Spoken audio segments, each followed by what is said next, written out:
Welcome back to Trip to the Zoo, one of the channels that brings the zoo to your room. Hello guys, good whatever time it is. Today we're in my hometown city of Tucson so that we could compare the Desert Museum to the Reid Park Zoo. So if you're in Tucson and only have time to go to one, you'll know which one you want to choose. We will be starting with the Reid Park Zoo.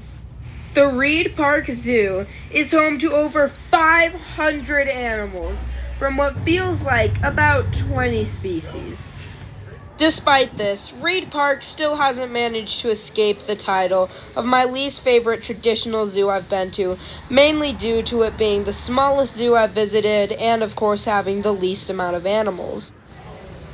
There are many random cages for animals, and there are not too many themed attractions around the zoo. I like to say that once you're past the tortoises, you've entered Africa. However, technically, the zoo has no sign or really any way of indicating, meaning there's no proof that this is actually true.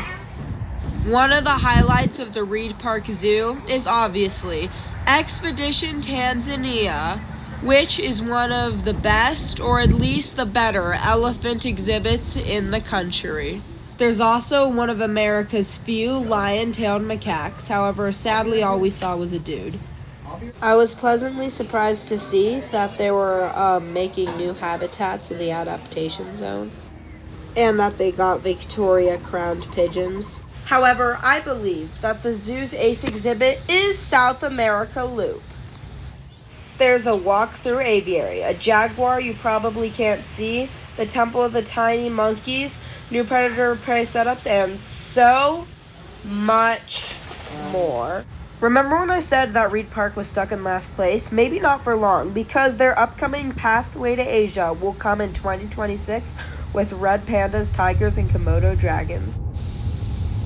That's done, and that's that. Now let's talk about the Arizona Sonoran Desert Museum. With so many people to claim to be the most natural zoo in the world, it's quite a far drive away from regular Tucson, and a big park. So if you want to see everything, I recommend setting aside a whole day to explore the Desert Museum.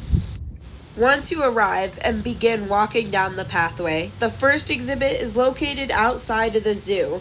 It's a giant habitat filled with about 4 to 6 species of lizards.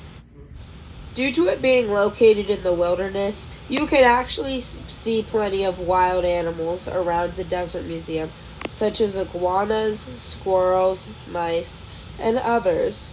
The check-in desk said that we can even see raccoons. However, I have a tough time believing that'll ever happen to me. Now, if you take my route, your day will start with the Warden Aquarium, home to the freshwater river fishes and the saltwater fish you can find on the coast of Baja California. It's pretty small, nothing like you'd find in the Midwest zoo aquariums. However, you can still learn as it's a very educational aquarium, and you'll have tons of fun with the few but popular and fun ocean animals that the Warden Aquarium displays. Alright, now your next stop would be the Reptiles and Invertebrates house. I don't want to spend too much time on it because it's basically any reptile house. The difference, of course, being that there's only desert animals.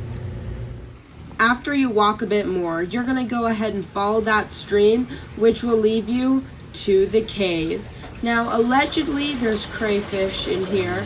However, I did not see them until I came to film. I don't know what the odds of that are, as I've been coming for 12 years, but it's pretty cool.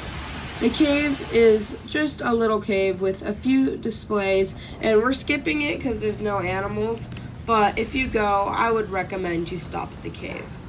Now, all that stuff is just fantastic, but now it's time to see what gives the Desert Museum this reputation. The mountain woodland. A short path with 4 animals, including what has to be one of the most detailed mountain lion exhibits in the country, a black bear that was actually barely visible. However, that's all I'm gonna say for now.